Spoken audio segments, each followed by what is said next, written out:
Ametlikus kõnepruugis Eesti Autospordiliidu ja Eesti Kaardiliidu ühine järelkasvuprojekt Talendid rajale asus 4. etapiga peale väikest suveramestust hooaja lõpuperioodi. 4. etapiks koguneti juba nii armsaks saanud Laitse rallipargi rajale. Eks see koht ole sellise võistluse pidamiseks ka väga ideaalne. Etteruttavalt võib öelda, et oli äärmiselt põnev. Oli rohkelt osalejaid ja pinget kamaloga kuni finaali viimase meetrini. Ennem veel, kui pinget kõrgeks kruvime, tutvustame lähemalt ühte uut sõidukit, mis sarja ühe toetaja salongist leida on. Tegemist on siis Hyundai N-sarja mudeliga, mis on siis nii-öelda suurema jõudlusega, uudse tehnoloogiaga ja nutika disainiga ja sportliku disainiga sportmudel. See on sportmudel, kindlasti paljud kohe küsiksid, et millised sellised olulised parameetrid selle auto puhul ikkagi on, et eelkõige just see võimsus, hobujõud. Sellel konkreetsel autol on siis 280 hobujõudu, kiirendus 0-100 on 5,4 sekundit. Sellised huvitavad lahendused on tal peal nagu piiratud jõudlusega diferentsiaal, mis siis tagab tema äärmiselt hea juhitavuse igasugustes sõidutingimustes ja launch control, mis siis võimaldab kohalt kiirendamist ideaalselt. Hyundai on Eestis tänu just autoralli maailmameistrivõistlustele väga populaarne. Kui palju sa tead, et neid samu tehnoloogiaid on ralliradadel testitud, kontrollitud? No ma arvan, et need on ühed olulisemad tehnoloogiad rallis samamoodi. Et siin võib-olla natukene öelda, et see auto on üsna ligilähedane Oti mudelile. Kellele seda võiks siis soovitada? Siin on tegelikult need tehnilised parameetrid annavad natukene aimu, et sellega võiks aga sõita ainult kuskil ringrajal või suletul territooriumil, aga ju ta on täiesti tänavalegaalne. Et kes võiks olla see potentsiaalne inimene, kes sellist autot võiks omada või soovida osta? Ma arvan, et see võiks sobida sellistele inimestele, kes naudivad sportlikku disaini ja samas ka seda eriti nagu natukene ärevamat sõidurõõmu. Kus võiks siis inimene tulla küsima ja proovima seda autot, sest see proovimine auto puhul on kindlasti väga oluline? Ja, proovida saab vastavatut Hyundai laagri esinduses. Need autod on seal kõik olemas ja tuleb lihtsalt tulla ja küsida? Just, on võimalik tulla koha peale või siis eelnevalt ka interneti teel meie kodulehelt broneerida proovisõiduaeg. Nüüd aga võistluse juurde, kus juures üle pika aja oli vanemas vanuserühmas osalejate arv selline, et pidada sai lausa 3 finaali. Ikka samal printsiibil, et altpoolt on võimalik ülespoole tõusta. Võtame aga ette kohe A-finaali vanemas vanuserühmas. Finaali läheb kõige paremalt asetuselt sõitma Anna-Grete Suvemaa, siis Jürgen Laanso, Armin Rebane, Artur Karu, Karl-Richard Kalda, Steven-Markus Ojapõld, Jarmin Järv, Markus Robin Määrand ja Kevin Lääne.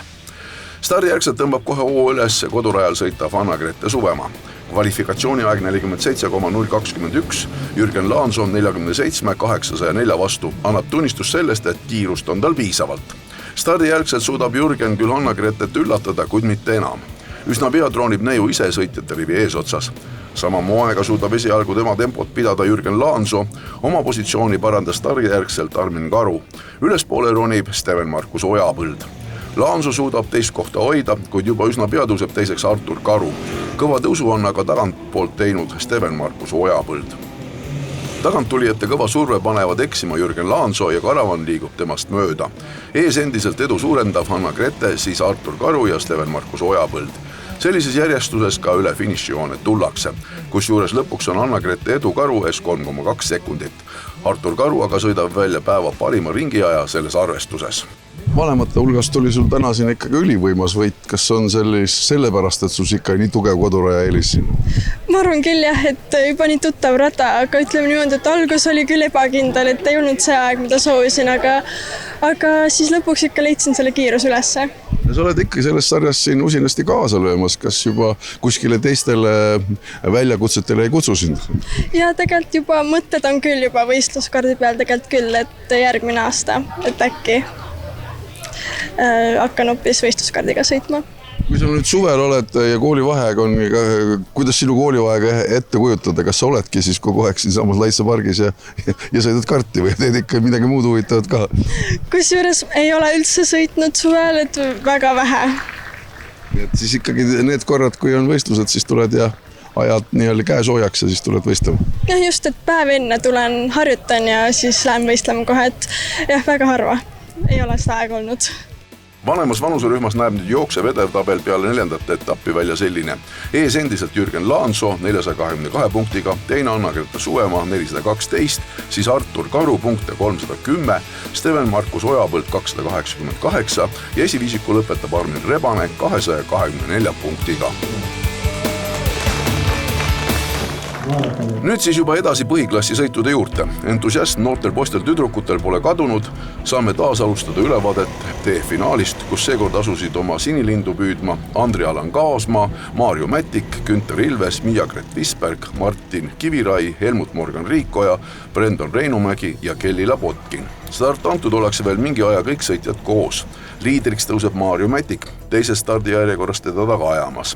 Kaasmaaga annab veel kohti ära ja ettepoole tõusevad Miia-Gret Visberg, tagant ka Helmut Morgan Riikoja. Mida ringi edasi rajal, seda suuremaks vahet ka sisse sõidetakse. Lõpuks on nii, et suhteliselt rahulikult sõidutakse välja 3 edasipääsejat järgmisesse sõitu. Need on siis võitja Maarjo Mätik, Miia-Gret Visberg ja Andri-Alan Kaasmaa.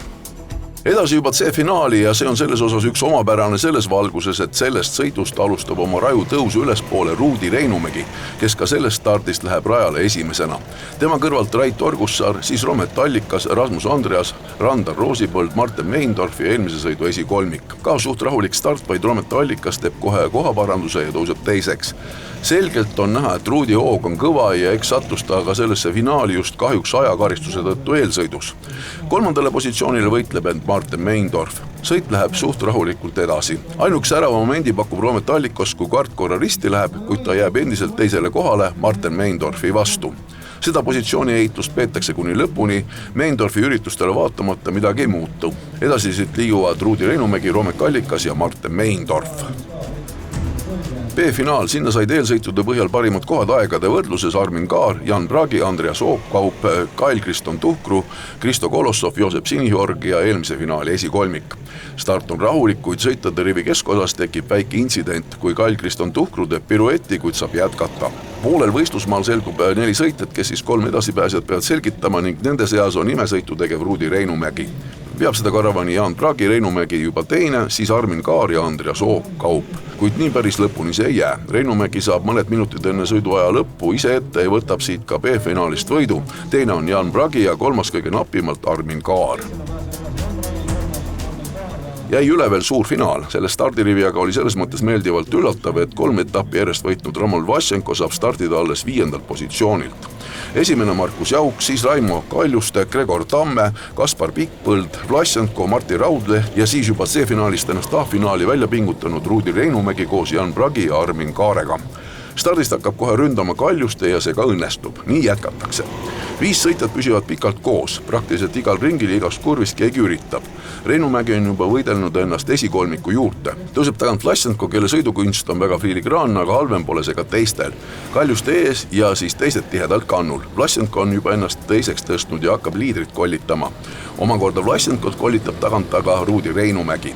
Vlasenko üritus lõpu eel tõstab ta liidriks, kuid kohtunikud näevad sellest määruste rikkumist ja sellega antakse talle märku anda positsioon tagasi. Ta seda ei tee ja üle finišijoone tuleb ta Kaljuste ees esimesena, kuid selle eest antud 5 sekundit ajalist karistust tõstab võitjaks hoopis Raimo Kaljuste. Ruudi Reinumägi teine ja 4. lõpetanud Kaspar Pikkpõld 3.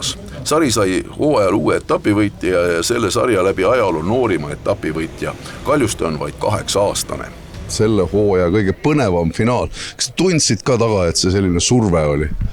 Jaa, väga raske oli sõita sellist sõitu A-finaalis. See A-finaal on väga kõvade poiste sõit ja vedas, et Jauk sai selle 38 või iganes oli. Ja mul lihtsalt vedas. See sõit oli väga hea. No sa tegelikult tegid ju päeval ka ju väga korraliku ajapõhja, et kus selline kiirus nüüd järsku tulnud on?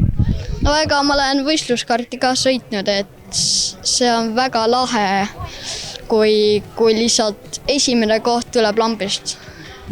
Kuidas sa tundsid ka, et mis sul siin eesmärk oli ikkagi hoida seda kohta, sest tagant ju oli ju väga tihe, kõik tulid ju ikka sulle siin järgi, et sul edu ei olnud absoluutsetki ju mitte mingisugust. Ja edu ei olnud, aga õnneks hoidsin enda eestlat positsiooni. See on kõige tähtsam, et võita. Kõige raskem on see, et vaata, kõik tahavad võita ja siis läheb väga suureks pusimiseks. Nüüd on sinu kord hakata võitma. Jep.